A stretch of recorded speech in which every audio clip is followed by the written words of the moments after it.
please come and have a seat. All right. Good morning. We're so glad to have you. Yes. If I may tell you, please do not tap. Okay, I won't. Okay. Sammy. Hello, my friend. How are you, pal? Good. Excellent. How'd your talk go up there? I thought it went well. Yeah, awesome. I I'm liked sure it. everybody else thought so as well. I hope so. So, Sam, the way that this is working, we have guests that are watching us live out there somewhere in the internet world. Okay. And they're going to be asking us questions, and you'll get the opportunity to answer them. And Bryn and I came up with some questions. We want to just chit-chat about chiropractic.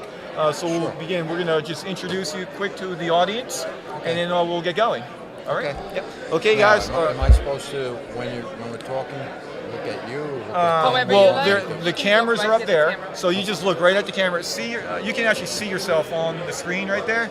That's you. It's live. We're live. We're recording right now too. Okay. So whenever you talk, you can direct yourself like towards the microphone, or direct to us. The microphone will pick you up. It's a good microphone.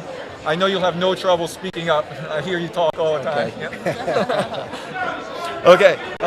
So we're just gonna wait for Jim Dubell to stop yelling. Big mouth. Yeah. Right. Gotcha. We can hear him anywhere in the room. Gotcha. And then I'm gonna go. As soon as I get the okay from Jeff, we're gonna head go.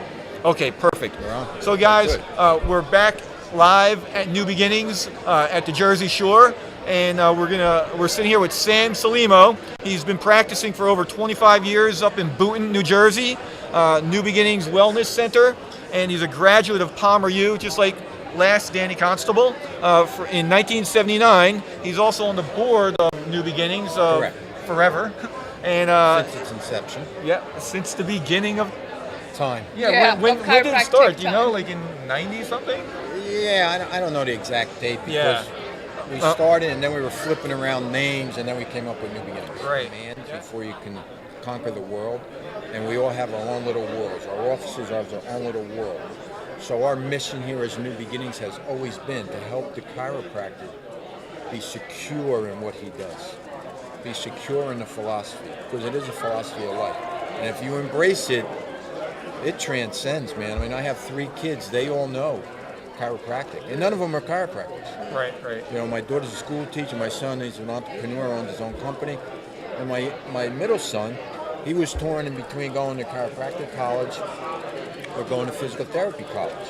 He was out at Gettysburg playing football. He met up with Sherman. They interviewed him. They said, "Oh, we know Selimo. Come on in. We'll take it." And we had a heart-to-heart. His name's Joe. And I go, "Joe, what's the matter?" He goes, "Well, I really want to be a chiropractor, but I think I'm going to want to do this, but I don't want to let you down." I said, "Joey, you didn't let me down since the minute you were born. Right. You know, you do what you want to do, but what's the difference?" He goes, "Well, I know what chiropractic is, that I know it's our lifestyle, but I really want to pursue athletes." I said, "Well, to be perfectly honest with you, you have a better opportunity in the world of physical therapy.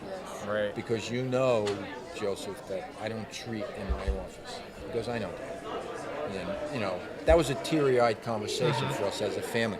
Me, my wife Kim, and Joe. It's a heart-to-heart. And I feel that if I wasn't secure enough in my skin to talk that way to my child, Right. that it just wouldn't have worked for him. And that's what I feel that's what we're trying to instill in everybody that comes here. And be honest. You really have to be passionate about what you do, Correct. and if you're successful in any field, you're passionate about what you do. It doesn't matter if you're an athlete or a doctor or a lawyer, or you want to be passionate. Right. You want to, and you have to have that drive, that motivation for the successful ones. Correct. I mean, I played football for 22 years. The only reason I lasted that long is because of my passion for the game. Right. My boys played football. Their passion for the game. My daughter was a Division I cheerleader. Passion to do that type of sport. Okay? You need to have passion. Otherwise, you're not going to make it. You're going to get hurt. You're going to get kicked to the curbside. And you're going to, I hate to use the term, you're going to fail. Yep. You're going to fail. You got to have Absolutely. the passion. And that's what we try and create here. And I think that's why it's growing. Sorry. No, and thank goodness that he had that education and upbringing with you, that he didn't go and say, "Well, I'll be a chiropractor and then I'll practice physical therapy as a chiropractor and start treating," and and so, stumble and bumble through both. Exactly, Because Because that's setting yourself up for failure. Correct. Yeah, that's a no-win situation. Right. And he knows that that's not chiropractic. Right. So Like my son Michael, he's passionate about everything he does. But I know he wasn't passionate enough for chiropractic. Not that he doesn't live it and breathe it, but he's a ruthless businessman, and that he gets his jollies off on that. So do it. Here's our first question for Sam. Sam, why is it important to attend New Beginnings as a college student? Good question. It's very important because this is where you create your passion, right here. Unfortunately, we're not getting the passion in school anymore. We're not getting the philosophy in school anymore. So it's important to attend New Beginnings. It's important to attend and hook up with guys like myself, like Bob Tarantino, like Jay Hahn, like Jim Dubell, that are still out in the field doing it. And you know what? That's what makes this weekend unique. We're still out in the trenches fighting, just like you as a student will be, and that's what we want to let you know. We are your support system. Someday we'll be old and creepy. We need the young blood to be in here and carry forth this mission. That's really why it's so important to us that you're here as a young student of any age, even if you're just thinking about going into chiropractic college. We would like you here. Nice. Well, what was it like when you were first starting up practice 25 years ago, and is it different than it is today for a startup student? It's much different, and actually I've been in practice almost 33 years. I graduated in 1979 from Palmer. What I did was, as soon as I graduated, I started practicing. My wife and I met my wife, we got married. I started practicing in the apartment we lived in. I didn't have my license. It took me about a year and a half to get my license, because at that time the Jersey boards were only given twice a year. Right. So if you messed up the first time, you had to wait. They were 6 months apart too, right? So what I did, all my friends wanted to get adjusted. I set up a table in the apartment, and I would start adjusting it. Yeah. My friends for nothing. Then the next thing you know, their parents came, and I didn't have a license. Their parents came. They would leave me some money. Okay. Then once I got my license, while I was trying to find a place, talking to a bank for loans, I just started, when they handed me their insurance cards, I just started handwriting them and sending them in. Now I'm getting insurance checks sent to my apartment. Oh my goodness. In the meantime, I was still driving a beer truck out of Newark to try and make money to pay the bills. Yep. You know, and until you get the ball rolling. Yeah. And that's an important message too for the young people. Don't be afraid, because you have this title of being a doctor, to go out there and do something to keep your mission on task. If you have to drive a beer truck like I did, drive a beer truck.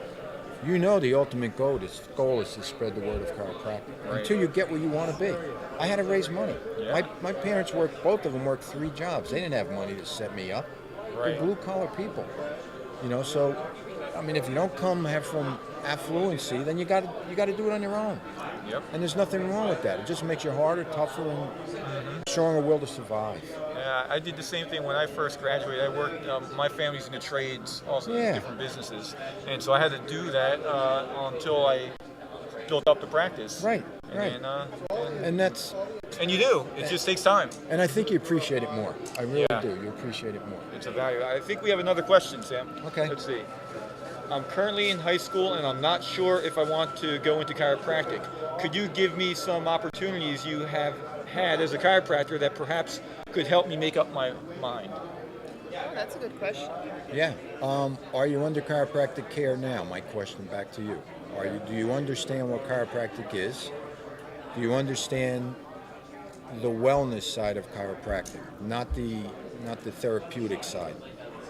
If you can get your hands on some green books, or if you're not under chiropractic care, find yourself what we call a philosophically based chiropractor and go talk to him. Because this is not a profession we want you to enter just so you can say you're a doctor. This is a mission when you're a chiropractor. And also come out to something like this. Come out like to this. New Beginnings. Yep. Students come for free. Absolutely. And I invited a few students down from I always invite students from my practice that are thinking about chiropractic. I said, well, I'm going down to New Beginnings. Come on with me. It's the best way. Yeah. And then they sit in the audience, they listen to all the speakers, and they get excited and motivated and educated. I mean, I tell everybody I was a patient first. Yeah. And I think that's so important because even when I was out in chiropractic college in the 70s, there were people there that have never been adjusted. Well, why are you here? Well, I heard you can make a lot of money as a chiropractor. Really? Back then they weren't. Right. So where'd you hear that? You know? And you only make money in anything you do if you have the passion to do it, to love it.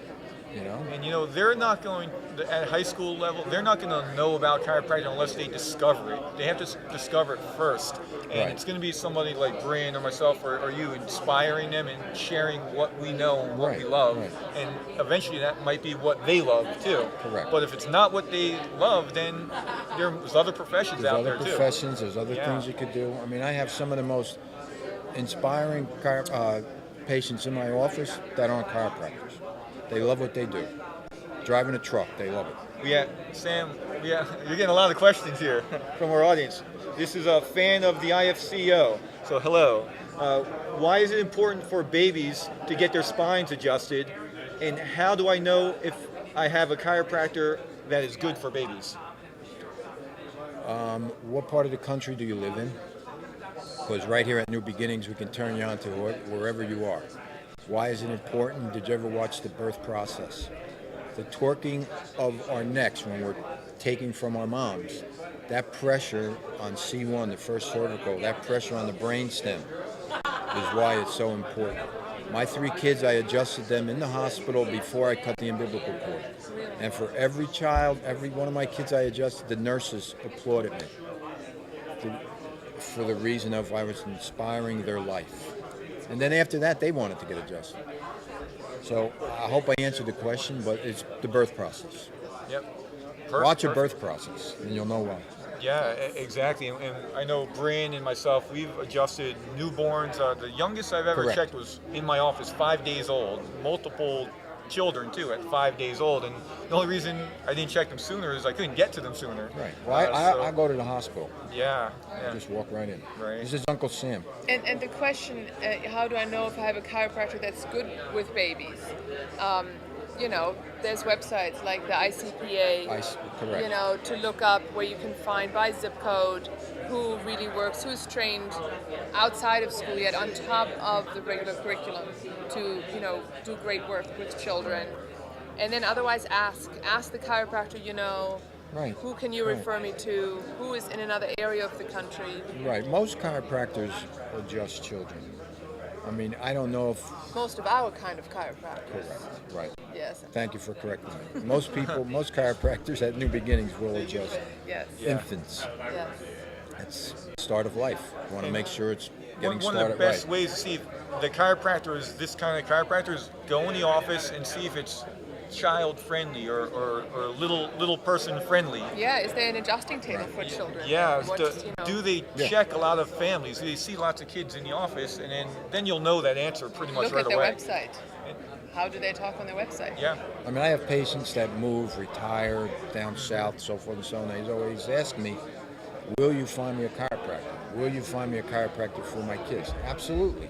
And I tell them all, send me a copy of the Yellow Pages or some type of person in the area, your Chamber of Commerce, who's on there, and I'll call them up. Do you do this? Do you adjust this way? Because I want my patients being taken care of the way I took care of them.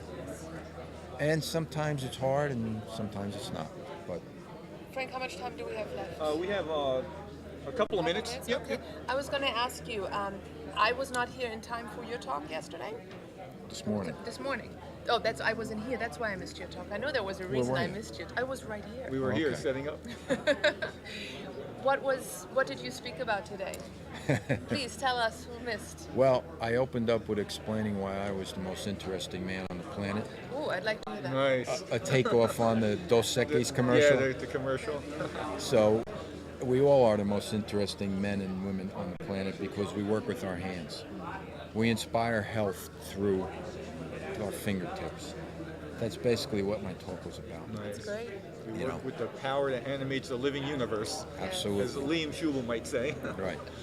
The everlasting essence of our soul. That's what we deal with. Great. Well, Sam, thanks so much for coming out. This was great. Isn't it It's awesome? fun, isn't it? Great I thought I was going to technology. be like fried here or something. No, This was no, great. not at No, all. we're nice. And we had great interactions from the guests. Thanks, watching us. everybody.